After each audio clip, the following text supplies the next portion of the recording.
Hi ನಮಸ್ಕಾರ, news 18 ಡಿಜಿಟಲ್ಗೆ ಸ್ವಾಗತ. ನಾನು ಪೃಥ್ವಿರಾಜ್ ಹಾರ್ನಹಳ್ಳಿ. ಇಂಗ್ಲೆಂಡ್ ವಿರುದ್ಧದ ಸರಣಿಗೆ ಭಾರತ ತಂಡವನ್ನ ಪ್ರಕಟ ಮಾಡಲಾಗಿದೆ. ಏಕದಿನ ಸರಣಿಗೆ ಇಲ್ಲಿ ಪ್ರಮುಖವಾದಂಥ ವಿಚಾರ ಅಂತ ನೋಡ್ತಾ ಹೋದಾದ್ರೆ ವಿರಾಟ್ ಕೊಹ್ಲಿ ಮತ್ತು ಜಸ್ಪ್ರೀತ್ ಬುಮ್ರಾ ತಂಡಕ್ಕೆ ವಾಪಸ್ ಆಗಿರುವಂಥದ್ದು. ಮತ್ತೊಂದು ಪ್ರಮುಖ ವಿಚಾರ ಅಂದ್ರೆ ಅಫ್ಘಾನಿಸ್ತಾನದ ವಿರುದ್ಧದ 3ನೇ ಏಕದಿನ ಪಂದ್ಯದಲ್ಲಿ ಶತಕ ಸಿಡಿಸಿದ್ದರೂ ಕೂಡ ಯುವ ಆಟಗಾರ ಜೈಸ್ವಾಲ್ಗೆ ಕೊಕ್ಕನ್ನ ಯಾಕೆ ಕೊಡ್ಲಾಯ್ತು ಅಂತ. ಆಯ್ಕೆ ಸಮಿತಿಯ ಪ್ಲಾನ್ ಏನಿದೆ, 2027ರ ಮಿಷನ್ ಅನ್ನ ಯಾವ ರೀತಿಯ ವರ್ಕೌಟ್ ಮಾಡ್ತಾ ಇದೆ BCCI, ರೋಹಿತ್ ವಿರಾಟ್ ಯಾವ ರೀತಿಯಾದಂಥ ಪ್ಲಾನ್ ನ ಮಾಡ್ಕೊಂಡಿದ್ದಾರೆ, ನೆಕ್ಸ್ಟ್ 2027ರ ವರ್ಲ್ಡ್ ಕಪ್ ಗೋಸ್ಕರ ಯಾವ ರೀತಿಯಾಗಿ ತಂಡದ ಸೆಲೆಕ್ಷನ್ ಅನ್ನ ಮಾಡ್ಲಾಗ್ತಾ ಇದೆ, ಅದೆಲ್ಲದಕ್ಕೂ ಕೂಡ ವೇದಿಕೆ ಇಂಗ್ಲೆಂಡ್ ಸರಣಿ. ಇದೆಲ್ಲದ್ರ ಬಗ್ಗೆ ಮಾತನಾಡ್ತಾ ಹೋಗೋಣ. ವಿರಾಟ್ ಕೊಹ್ಲಿ ಅಫ್ಘಾನಿಸ್ತಾನದ ವಿರುದ್ಧದ ಏಕದಿನ ಸರಣಿಗೆ ಇರಲಿಲ್ಲ. ಅದಕ್ಕೆ ಪ್ರಮುಖವಾದಂಥ ರೀಸನ್ ಅಂದ್ರೆ ಇಂಜುರಿ. IPL ಟೈಮ್ ನಲ್ಲಿ ಇಂಜುರಿ ಆಗಿದ್ದಂಥ ಹಿನ್ನೆಲೆಯಲ್ಲಿ ವಿರಾಟ್ ಕೊಹ್ಲಿ ಅವರ ಆಯ್ಕೆ ಆಗಿರಲಿಲ್ಲ ಅಫ್ಘಾನಿಸ್ತಾನದ ವಿರುದ್ಧದ ಸರಣಿಯ ಸಂದರ್ಭದಲ್ಲಿ. ಈಗ ಬೆಂಗಳೂರಿನಲ್ಲಿರುವಂಥ NCA ನಲ್ಲಿ ಫಿಟ್ನೆಸ್ಗೆ ಒಳಗಾಗ್ತಾ ಇದ್ದಾರೆ. ಫಿಟ್ ಆದಂತಹ ಸಂದರ್ಭದಲ್ಲಿ ಇಂಗ್ಲೆಂಡ್ ಪ್ರವಾಸವನ್ನ ಕೈಗೊಳ್ಳಲಿರುವಂಥದ್ದು ವಿರಾಟ್ ಕೊಹ್ಲಿ ಅವರು. ಇವತ್ತು ಗೊತ್ತಾಗುತ್ತೆ ಫಿಟ್ ಆಗಿದಾರಾ ಇಲ್ವಾ ಅನ್ನುವಂಥ ವಿಚಾರಕ್ಕೆ ಸಂಬಂಧಪಟ್ಟಂತೆ. ಮತ್ತು ಒಂದ್ ಕಡೆ ಇಲ್ಲಿ ಪ್ರಮುಖವಾಗಿ ಬರೀ ವಿರಾಟ್ ಕೊಹ್ಲಿ ಅವರ ಫಿಟ್ನೆಸ್ ಮಾತ್ರ ಅಲ್ಲ ಇದು. ವಿರಾಟ್ ಕೊಹ್ಲಿ ಅವರು 2027ರ ವರ್ಲ್ಡ್ ಕಪ್ಗೆ ಮೊದಲ ಹೆಜ್ಜೆಯನ್ನ ಇಡ್ತಾ ಇದ್ದಾರೆ ಅಂತ ಹೇಳಿದ್ರೆ ತಪ್ಪಾಗಲಿಕ್ಕಿಲ್ಲ, ಇಂಗ್ಲೆಂಡ್ ವಿರುದ್ಧದ ಸರಣಿಯ ಮುಖಾಂತರ. ಯಾಕೆಂದ್ರೆ ಇನ್ನೆಲ್ಲವೂ ಕೂಡ ಪ್ರತಿ ಸೀರೀಸು ಕೂಡ ತುಂಬಾ ಇಂಪಾರ್ಟೆಂಟ್ ಆಗುತ್ತೆ. ಸೊ ಹೀಗಾಗಿ ಇನ್ನ ನಡೆಯುವಂತ ಪ್ರತಿಯೊಂದು ಮ್ಯಾಚು ಕೂಡ ತುಂಬಾ ಇಂಪಾರ್ಟೆಂಟ್ ಆಗುತ್ತೆ.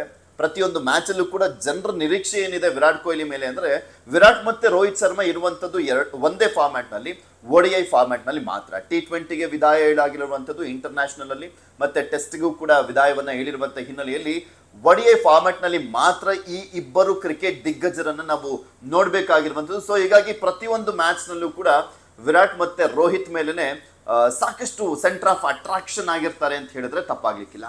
ವಿರಾಟ್ ಮತ್ತು ರೋಹಿತ್ ಶರ್ಮಾ 2027ರ ವರ್ಲ್ಡ್ ಕಪ್ ನಲ್ಲಿ ಇರ್ತಾರಾ ಇಲ್ವಾ ಅನ್ನುವಂಥ ವಿಚಾರಕ್ಕೆ ದೊಡ್ಡ ಚರ್ಚೆ ಆಗ್ತಾ ಇದೆ. BCCI ನ ಡೈರೆಕ್ಟ್ ಆಗಿ ಇವರೇ ಕಾಂಟ್ಯಾಕ್ಟ್ ಮಾಡಿದ್ದಾರೆ ಅನ್ನುವಂಥ ವಿಚಾರಕ್ಕೆ ಸಂಬಂಧಪಟ್ಟಂತೆ ಕೂಡ ಚರ್ಚೆಗಳಾಯ್ತು. ಅದೇನೇ ಇರಲಿ, ಬಟ್ ಅವರ ಆಟದ ಮುಖಾಂತರ ಅವರು ನಾವು ಫಿಟ್ ಆಗಿದ್ದೀವಿ, ಸ್ಟಿಲ್ ನಮ್ಮ ಬ್ಯಾಟ್ ಇಂದ ರನ್ಗಳು ಬರ್ತಾ ಇದಾವೆ, ನಮ್ಮನ್ನು ಸೆಲೆಕ್ಟ್ ಮಾಡಲೇಬೇಕು, ಯಾವ ಕಾರಣ ಕೈ ಬಿಡ್ತೀರಾ ಅನ್ನುವಂಥ ನಿಟ್ಟಿನಲ್ಲಿ ಆಟವನ್ನ ತೋರಿಸಬೇಕಾಗಿದೆ. ಮುಂದೆ ಬರುವಂತ ಪ್ರತಿಯೊಂದು ಸರಣಿನೂ ಕೂಡ ತುಂಬಾ ಇಂಪಾರ್ಟೆಂಟ್ ಆಗುತ್ತೆ ಇವರಿಬ್ಬರ ಪಾಲಿಗೂ ಕೂಡ.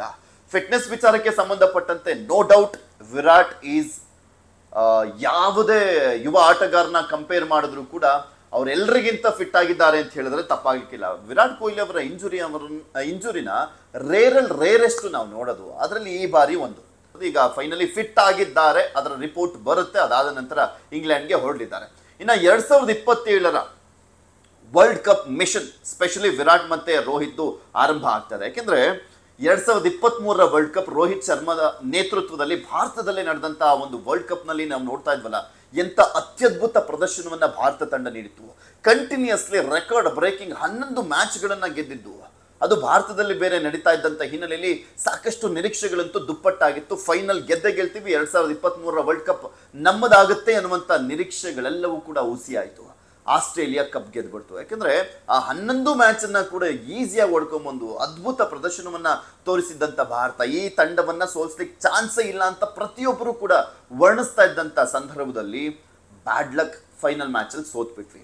ಸೊ ಆ ಒಂದು 2023ರ ಕನಸಿದೆಯಲ್ಲ, ಅದನ್ನ ನನಸು ಮಾಡಿಕೊಳ್ಳುವಂತ ನಿಟ್ಟಿನಲ್ಲೇ ಹೋರಾಟವನ್ನ ಮಾಡ್ತಾನೆ ಇದ್ದಾರೆ ರೋಹಿತ್ ಶರ್ಮಾ ಮತ್ತು ವಿರಾಟ್ ಕೊಹ್ಲಿ. ಒಬ್ರು 38 ವರ್ಷ, ಮತ್ತೊಬ್ರು 37 ವರ್ಷ ಆಗಿರುವಂತ ಹಿನ್ನೆಲೆಯಲ್ಲಿ ಅಲ್ಲೇ ಈಗ ಸವಾಲಾಗಿರುವಂಥದ್ದು. ಯಾಕೆಂದ್ರೆ ಈ ಯುವ ಆಟಗಾರರ ಜೊತೆ ತಮ್ಮ ಸ್ಥಾನವನ್ನ ಉಳಿಸ್ಕೊಳ್ಳುವಂತ ನಿಟ್ಟಿನಲ್ಲಿ ಇವರಿಬ್ರು ಕೂಡ ಒಳ್ಳೆ ಪರ್ಫಾರ್ಮೆನ್ಸ್ ಅನ್ನ ತೋರಿಸಲೇಬೇಕಾಗಿದೆ, ಅದರ ಜೊತೆಗೆ ಫಿಟ್ನೆಸ್ ಅನ್ನ ಕೂಡ ತೋರಿಸಲೇಬೇಕಾಗಿರುವಂಥದ್ದು.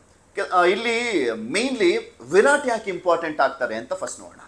Virat is one of the most valuable player Indian ಟೀಮ್ನಲ್ಲಿ. ಈಗ ODI ಅಂತ ಬಂದಂಥ ಸಂದರ್ಭದಲ್ಲೇ ತಗೋಣ, ಯಾಕೆಂದ್ರೆ ಅವ್ರು ಇರುವಂಥದ್ದು ಅದೊಂದೇ ಫಾರ್ಮೆಟ್ನಲ್ಲಿ ಆಗಿರುವಂಥ ಹಿನ್ನೆಲೆಯಲ್ಲಿ ಈಗ ಇರುವಂಥ ಅಷ್ಟು ಪ್ಲೇಯರ್ಸ್ ಅಲ್ಲಿ ಸಖತ್ತಾಗಿ ಪ್ರೆಷರ್ ಅನ್ನ ಹ್ಯಾಂಡಲ್ ಮಾಡುವಂಥವ್ರು ಯಾರಪ್ಪ? It's none other than Virat Kohli. Chasing master ಯಾರು? ಎಂಥದ್ದೇ ಒತ್ತಡದ ಪರಿಸ್ಥಿತಿಯಲ್ಲೂ ಕೂಡ ಟೀಮ್ ಅನ್ನ ಮೇಲಕ್ಕೆತ್ತುವಂಥ ಕೆಪಾಸಿಟಿ ಇರುವಂಥದ್ದು ಯಾರು?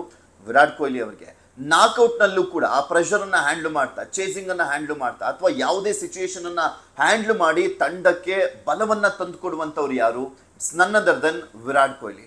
ಇದೆಲ್ಲ ಅದರ ಜೊತೆಗೆ ರನ್ ಮೆಷಿನ್ ಇನ್ನೂ ಕೂಡ ವಿರಾಟ್ ಕೊಹ್ಲಿ. ಇನ್ನೂ ಸಖತ್ತಾಗಿ ಆಡ್ತಾ ಇದ್ದಾರೆ. ಅದನ್ನ IPL ಅಲ್ಲಿ ನೋಡಿದ್ವಿ, ಅದರ ಹಿಂದಿನ ಸೀರೀಸ್ ನಲ್ಲೂ ಕೂಡ ನೋಡ್ತಾನೆ ಇದೀವಲ್ಲ, ಎಂತ ಅತ್ಯದ್ಭುತ ಪ್ರದರ್ಶನವನ್ನ ತೋರಿಸ್ತಾನೆ ಇದ್ದಾರೆ. ಅದೇ ಫಿಟ್ನೆಸ್ ಕೂಡ ವಿರಾಟ್ ಕೊಹ್ಲಿ ಅವ್ರನ್ನ ಕಾಪಾಡ್ಕೊಂಡು ಬರ್ತಾ ಇರುವಂಥದ್ದು, ಅವ್ರ ಡೆಡಿಕೇಶನ್, ಕಮಿಟ್ಮೆಂಟು, ಅವ್ರ ಕೆಪಾಸಿಟಿ, ಅದೆಲ್ಲವೂ ಕೂಡ ಇಂಡಿಯನ್ ಟೀಮ್ಗೆ ಬೇಕು. ಈವನ್ ರೋಹಿತ್ ಶರ್ಮಾ ಕೂಡ ಅಷ್ಟೇ, ರೋಹಿತ್ ಶರ್ಮಾ ಕೂಡ ಅತ್ಯದ್ಭುತವಾಗಿ ಆಡ್ಕೊಂಡು ಬರ್ತಾ ಇದ್ದಾರೆ. ಸೊ ಹೀಗಾಗಿ ಈ ಇಬ್ಬರು ಪ್ಲೇಯರ್ಸ್ ತುಂಬಾ ಇಂಪಾರ್ಟೆಂಟ್ ಆಗ್ತಾರೆ. ಇನ್ನ ಬುಮ್ರಾ ಕೂಡ ವಾಪಸ್ ಆಗಿರುವಂಥದ್ದು ತಂಡಕ್ಕೆ. ಬುಮ್ರಾ ಸ್ಟ್ರೆಂತ್ ಹೇಳೋದೇ ಬೇಡ, ಬುಮ್ರಾ ನೆಕ್ಸ್ಟ್ ಲೆವೆಲ್ ಅಲ್ಲಿ ಇದ್ದಾರೆ. ಬೌಲಿಂಗಿಗೆ, ಭಾರತದ ಬೌಲಿಂಗ್ ಪಡೆಗೆ ಒಂದು ದೊಡ್ಡ ಬ್ರಹ್ಮಾಸ್ತ್ರ ಇದ್ದಂತೆ ಬುಮ್ರಾ ಅವರು. ಬುಮ್ರಾ ವಾಪಸಾತಿ ಆಗಿರುವಂತ ಹಿನ್ನೆಲೆಯಲ್ಲಿ ಇನ್ನಷ್ಟು ಸ್ಟ್ರೆಂತ್ ಸಿಕ್ಕಂತ ಆಗ್ತಾ ಇದೆ ಬೌಲಿಂಗ್, ಯಾಕೆಂದ್ರೆ ಲೀಡ್ ಮಾಡುವಂಥದ್ದು ಬುಮ್ರಾ ಅವರೇ. ಅದರ ಜೊತೆಗೆ ಯಶಸ್ವಿ ಜೈಸ್ವಾಲ್ ಅಫ್ಘಾನಿಸ್ತಾನದ ವಿರುದ್ಧದ 3ನೇ ಏಕದಿನ ಸರಣಿಯಲ್ಲಿ ಕೊಕ್ಕನ್ನ ಕೊಡ್ಲಾಯ್ತಲ್ಲ, ಯಾಕೆ ಅನ್ನುವಂತ ವಿಚಾರಕ್ಕೆ ಸಂಬಂಧಪಟ್ಟಂತೆ ಆಯ್ಕೆ ಬಗ್ಗೆ ಪ್ರಶ್ನೆಗಳಿರ್ಬೋದು, ಅವರನ್ನ ಕೈ ಬಿಟ್ಟಿದ್ದಕ್ಕೆ. ಇಲ್ಲಿ ಮೇನ್ಲಿ ಏನಪ್ಪಾ ಅಂದ್ರೆ ಈ ಆಟಗಾರನ ಬ್ಯಾಲೆನ್ಸ್ ಮಾಡಿರುವಂಥದ್ದು. ಒಂದು ವಿರಾಟ್ ಅಂದ್ರೆ ಇಲ್ಲಿ ಸ್ಪೆಷಲಿ ಓಪನಿಂಗ್ ಅಂತ ಬಂದಂತ ಸಂದರ್ಭದಲ್ಲಿ ರೋಹಿತ್ ಶರ್ಮಾ ಮತ್ತೆ ಶುಭ್ಮನ್ ಗಿಲ್ ಕ್ಯಾಪ್ಟನ್ ಅವರಿಬ್ರು ಕೂಡ ಓಪನರ್ಸ್ ಆಗ್ತಾರೆ. 1 ಡೌನ್ ವಿರಾಟ್ ಕೊಹ್ಲಿ ಅವರು ಬರ್ತಾರೆ. ಅದರ ನೆಕ್ಸ್ಟ್ ಮಿಡ್ಲ್ ಆರ್ಡರ್ ಅಲ್ಲಿ ಶ್ರೇಯಸ್ ಇದ್ದಾರೆ, ಅದರ ಜೊತೆಗೆ ರಾಹುಲ್ ಕೂಡ ಇರುವಂತದ್ದು. ಅದರ ನೆಕ್ಸ್ಟ್ ಆಲ್ರೌಂಡರ್ಸ್ ಅಂತ ಬಂದಂತ ಸಂದರ್ಭದಲ್ಲಿ ಅಕ್ಷರ್ ಪಟೇಲ್ ಆಗಿರ್ಬೋದು, ನಿತೀಶ್ ರೆಡ್ಡಿ ಆಗಿರ್ಬೋದು, ಅಥವಾ ವಾಷಿಂಗ್ಟನ್ ಸುಂದರ್ ಆಗಿರ್ಬೋದು, ಇವರಲ್ಲಿ ಯಾರನ್ನಾದ್ರೂ ಒಬ್ರನ್ನ ಹಾಕೊಳ್ತಾರೆ. ಅಥವಾ ಇಶಾನ್ ಕಿಶಾನ್ ಬಂದ್ರು ಬರಬಹುದು, ಇಲ್ಲ ಅಂತ ಹೇಳಲಿಕ್ಕೆ ಆಗೋದಿಲ್ಲ. ಸೊ ಹೀಗಾಗಿನೇ ಯಶಸ್ವಿ ಜೈಸ್ವಾಲ್ಗೆ ಕೊಕ್ಕನ್ನ ಕೊಡ್ಲಾಗಿದೆ ಅಂತ ಹೇಳಲಾಗ್ತದೆ, ಯಾಕಂದ್ರೆ ಅವರಿಗೆ ಸ್ಥಾನ ಇಲ್ಲ. ಆ ರೀಸನ್ಗೋಸ್ಕರನೇ ವಿರಾಟ್ ಎಂಟ್ರಿ ಆಗ್ತಿದ್ದ ಹಾಗೆ ಅಲ್ಲಿ ಯಶಸ್ವಿ ಜೈಸ್ವಾಲ್ಗೆ ಕೊಕ್ಕನ್ನ ಕೊಡಲಾಗಿದೆ. ಅವ್ರ ಭವಿಷ್ಯದ ಪ್ಲೇಯರ್ ಯಶಸ್ವಿ ಜೈಸ್ವಾಲ್. ಸದ್ಯಕ್ಕೆ ಮಾತ್ರ ಅವಕಾಶ ಇಲ್ಲ ಅನ್ನುವಂಥದ್ದು ಅಷ್ಟೇ ನಾವು ನೋಡ್ಬೇಕಾಗತ್ತೆ. ಭವಿಷ್ಯದ ಒಂದು ಒಡಿಐನಲ್ಲೆಲ್ಲ ಅವ್ರಿಗೆ ಚಾನ್ಸ್ ಸಿಕ್ಕೇ ಸಿಗುತ್ತೆ. ಅವ್ರದ್ದು ಇನ್ನೂ ಸಾಕಷ್ಟು ಏಜ್ ಇರುವಂತ ಹಿನ್ನೆಲೆಯಲ್ಲಿ ಇನ್ನು 1-2 ವರ್ಲ್ಡ್ ಕಪ್ ಎಲ್ಲ ಆಡ್ಬೋದು. ಈಗ 2027 ವರ್ಲ್ಡ್ ಕಪ್ಗೋಸ್ಕರ ಟೀಮ್ ಅನ್ನ ಕಟ್ಟಲಾಗ್ತದೆ. ಅದರ ಜೊತೆಗೆ ಮೇನ್ಲಿ ಏನಂದ್ರೆ ಈ ಬಾರಿಯ 2027 ವರ್ಲ್ಡ್ ಕಪ್ ನಡೆಯಲಿರುವಂಥದ್ದು ಭಾರತದಲ್ಲ, ಅದು ಸೌತ್ ಆಫ್ರಿಕಾ, ಜಿಂಬಾಬ್ವೆ ಮತ್ತು ಒಂದ್ ಕಡೆ ನಮೀಬಿಯಾ, ಈ 3 ರಾಷ್ಟ್ರಗಳು ಸೇರಿಸ್ಕೊಂಡು ಈ ಬಾರಿಯ ಒಡಿಐ ವರ್ಲ್ಡ್ ಕಪ್ ಅನ್ನ ಆಯೋಜನೆ ಮಾಡ್ತಾ ಇರುವಂತ ಹಿನ್ನೆಲೆಯಲ್ಲಿ, ಫಾರಿನ್ ಪಿಚ್ ಆಗಿರುವಂತ ಹಿನ್ನೆಲೆಯಲ್ಲಿ, ಏಷ್ಯಾ ಖಂಡನೂ ಅಲ್ಲ, ಫಾರಿನ್ ಪಿಚ್ ಆಗಿರುವಂತ ಹಿನ್ನೆಲೆಯಲ್ಲಿ ಎಕ್ಸ್ಪೀರಿಯನ್ಸ್ ಪ್ಲಸ್ ಅತ್ಯುತ್ತಮ ಪರ್ಫಾರ್ಮೆನ್ಸ್, ಅದರ ಜೊತೆಗೆ ಈ ಟೀಮ್ ಹೇಗಿದೆ ಅಂದ್ರೆ ಎಕ್ಸ್ಪೀರಿಯನ್ಸ್ ಪ್ಲಸ್ ಯುವ ಆಟಗಾರರ ಕಾಂಬಿನೇಷನ್ ಅಲ್ಲಿ ಈ ಟೀಮ್ ಅನ್ನ ರೆಡಿ ಮಾಡಲಾಗಿರುವಂಥದ್ದು. ನೆಕ್ಸ್ಟ್ ಬರುವಂತ ಸೀರೀಸ್ಗಳಲ್ಲೂ ಕೂಡ ಅತ್ಯುತ್ತಮ ಪ್ರದರ್ಶನ ನೀಡಿದ್ರೆ ಮಾತ್ರನೇ ರೋಹಿತ್ ಶರ್ಮಾ ಅವರಿಗೆ ಚಾನ್ಸ್ ಅಂತ ಹೇಳಲಾಗ್ತದೆ. ಇನ್ನು ವಿರಾಟ್ ಕೊಹ್ಲಿ ಅವರ ವಿಚಾರಕ್ಕೆ ಸಂಬಂಧಪಟ್ಟಂತೆ BCCIಗೆ ತುಂಬಾ ಸ್ಯಾಟಿಸ್ಫ್ಯಾಕ್ಷನ್ ಇದೆ, ಬಟ್ ಅದು ನೆಕ್ಸ್ಟ್ ಸೀರೀಸ್ಗಳಲ್ಲಿ ಗೊತ್ತಾಗ್ತಾ ಹೋಗ್ಬೇಕಾಗಿದೆ. ಯಾಕೆಂದ್ರೆ ನೆಕ್ಸ್ಟ್ ಸೀರೀಸ್ ಎಲ್ಲವೂ ಕೂಡ ತುಂಬಾ ಚಾಲೆಂಜಿಂಗ್ ಆಗಿದೆ. ನೆಕ್ಸ್ಟ್ ಸೀರೀಸ್ ಯಾರ್ಯಾರ ವಿರುದ್ಧ ಅಂದ್ರೆ ಈಗ ಇಂಗ್ಲೆಂಡ್ ವಿರುದ್ಧ, ಓಕೆ, ಆದ್ರೆ ನೆಕ್ಸ್ಟ್ ನ್ಯೂಜಿಲ್ಯಾಂಡ್ ವಿರುದ್ಧ ಆಡಬೇಕು, ಶ್ರೀಲಂಕಾ ವಿರುದ್ಧ ಆಡಬೇಕು, ಸೌತ್ ಆಫ್ರಿಕಾ ವಿರುದ್ಧ ಆಡಬೇಕು, ಆಸ್ಟ್ರೇಲಿಯಾ ವಿರುದ್ಧ ಆಡಬೇಕು, ಅದಾದ ನಂತರ ಬಾಂಗ್ಲಾದೇಶ, ವೆಸ್ಟ್ ಇಂಡೀಸು, ಈ ರೀತಿಯಾಗಿದೆ. ಕಂಟಿನ್ಯೂಸ್ ಸೀರೀಸ್ಗಳು ಇರುವಂಥದ್ದು 2027 ವರ್ಲ್ಡ್ ಕಪ್ ಒಳಗಾಗಿ. ಈ ಎಲ್ಲ ಚಾಲೆಂಜಿಂಗ್ ಟೀಮ್ಗಳ ಮೇಲೆ ಇವರಿಬ್ಬರ ಪರ್ಫಾರ್ಮೆನ್ಸ್ ಆಧಾರದಲ್ಲಿ ವಿರಾಟ್ ಕೊಹ್ಲಿ ಅವರನ್ನ ಉಳಿಸ್ಕೊಳ್ಳುವಂತ ಎಲ್ಲ ಚಾನ್ಸಸ್ ಇದೆ. ರೋಹಿತ್ ಶರ್ಮಾ ಅವರ ವಿಚಾರಕ್ಕೆ ಸಂಬಂಧಪಟ್ಟಂತೆ ಇನ್ನೂ ಡೌಟ್ ಇರುವಂಥದ್ದು. ಸೊ ಅವರು ಚೆನ್ನಾಗಿ ಆಡ್ಕೊಂಡು ಹೋದಂತೆ ಅವರು ಕೂಡ ಸ್ಥಾನವನ್ನ ಪಡೆದುಕೊಳ್ಳುವಂತ ಎಲ್ಲ ಚಾನ್ಸಸ್ ಇದೆ. ಅದರ ಜೊತೆಗೆ ಮೇನ್ಲಿ ಅಂತ ನೋಡಿದಾದ್ರೆ ಮತ್ತೊಂದು ನಾವು ಮಿಸ್ ಮಾಡ್ಕೊಳ್ತಿರೋದು ಏನಪ್ಪಾ ಅಂದ್ರೆ ಹಾರ್ದಿಕ್ ಪಾಂಡ್ಯ ಅವರನ್ನ. Hardik Pandya one of the best allrounder, but ಇಂಜುರಿಯ ಸಮಸ್ಯೆಯಿಂದ ಸಾಕಷ್ಟು ಸೀರೀಸ್ಗಳನ್ನು ಮಿಸ್ ಮಾಡ್ಕೊಂಡಿದ್ದಾರೆ. IPL ನಲ್ಲೂ ಕೂಡ ಇವರು ಇಂಜುರಿ ಸಮಸ್ಯೆ ಕಾಡ್ತು. ಅದಾದ್ಮೇಲೆ ಈಗ ಅಫ್ಘಾನಿಸ್ತಾನದ ವಿರುದ್ಧನೂ ಇರಲ್ಲ, ಈಗ ಇಂಗ್ಲೆಂಡ್ ವಿರುದ್ಧ ಯಾಕೆ ಮಿಸ್ ಆಗ್ತಾರೆ ಅಂತ ಹೇಳೋದಾದ್ರೆ one of the finisher Hardik Pandya. ಅದರ ಜೊತೆಗೆ 6ನೇ ಸ್ಥಾನವನ್ನ ತುಂಬಬಲ್ಲ ಅಂತ ಒಬ್ಬ ಆಟಗಾರ, ಒಳ್ಳೆ ಬ್ಯಾಟ್ಸ್ಮನ್, ಒಳ್ಳೆ ಫೀಲ್ಡರ್, ಅದರ ಜೊತೆಗೆ ಬೌಲರ್ ಕೂಡ.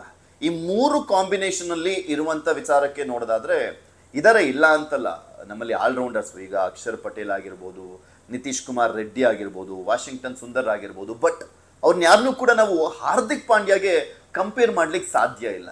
ಸೊ ಹೀಗಾಗಿ ಹಾರ್ದಿಕ್ ಪಾಂಡ್ಯ ಅವ್ರನ್ನ ಮಿಸ್ ಮಾಡ್ಕೊಳ್ತಾ ಇದೀವಿ. ನೋಡಬೇಕು ಅದರ ನೆಕ್ಸ್ಟ್ ಸೀರೀಸ್ಗಳಲ್ಲಿ ಅವರು ಕಮ್ ಬ್ಯಾಕ್ ಮಾಡ್ತಾರಾ, ಅಥವಾ ಈ 3 ಜನ ಆಲ್ರೌಂಡರ್ಗಳೇ ನಾವೇ ಬೆಸ್ಟ್ ಇದ್ವಿ ಹಾರ್ದಿಕ್ ಪಾಂಡ್ಯಗಿಂತ ಅನ್ನುವಂಥ ನಿಟ್ಟಿನಲ್ಲಿ ಏನಾದರೂ ಪ್ರದರ್ಶನವನ್ನ ತೋರಿಸ್ತಾರಾ ಅಂತ. ಈ ರೀತಿಯಾಗಿ ಇಂಗ್ಲೆಂಡ್ ಸೀರೀಸ್ಗೆ ಭಾರತ ತಂಡವನ್ನ ಆಯ್ಕೆ ಮಾಡಲಾಗಿದೆ. ಇವರೆಲ್ಲರೂ ಯಾರ್ಯಾರೆಲ್ಲ ಪರ್ಫಾರ್ಮೆನ್ಸ್ ಅನ್ನ ತೋರಿಸ್ತಾರೆ ಅನ್ನುವಂಥ ಆಧಾರದ ಮೇಲೆ 2027 ವರ್ಲ್ಡ್ ಕಪ್ಗೆ ಭಾರತ ನಾವೆಷ್ಟು ಮಟ್ಟಿಗೆ ರೆಡಿ ಆಗಿದ್ದೀವಿ ಅನ್ನುವಂಥದ್ದಕ್ಕೆ ಒಂದು ವೇದಿಕೆ ಸಿಗ್ತಾ ಇದೆಯಲ್ಲ, ಅದ್ರಲ್ಲಿ ಪ್ರೂವ್ ಮಾಡ್ಕೊಳ್ಬೇಕಾಗಿದೆ. ಕಾದ್ ನೋಡೋಣ ಏನಾಗುತ್ತೆ ಅಂತ. ಧನ್ಯವಾದ. ನಿರ್ಭೀತ, ನಿಷ್ಪಕ್ಷಪಾತ, ವಿಶ್ವಾಸಾರ್ಹ ಸುದ್ದಿಗಳಿಗೆ ಮತ್ತೊಂದು ಹೆಸರಾಗಿರುವಂತ ನ್ಯೂಸ್ 18 ಕನ್ನಡ ಈಗ ಆಪ್ನಲ್ಲೂ ಲಭ್ಯವಿದೆ. ದಯವಿಟ್ಟು ಇಲ್ಲಿರುವ QR ಕೋಡ್ ಅನ್ನ ಸ್ಕ್ಯಾನ್ ಮಾಡಿಕೊಂಡು ಆಪ್ ಅನ್ನ ಡೌನ್ಲೋಡ್ ಮಾಡೋದಕ್ಕೆ ಮರಿಬೇಡಿ. ನಿಮ್ಮ ಬೆಂಬಲ ಹೀಗೆ ಸದಾ ನಮ್ಮೊಂದಿಗಿರಲಿ. ಧನ್ಯವಾದ.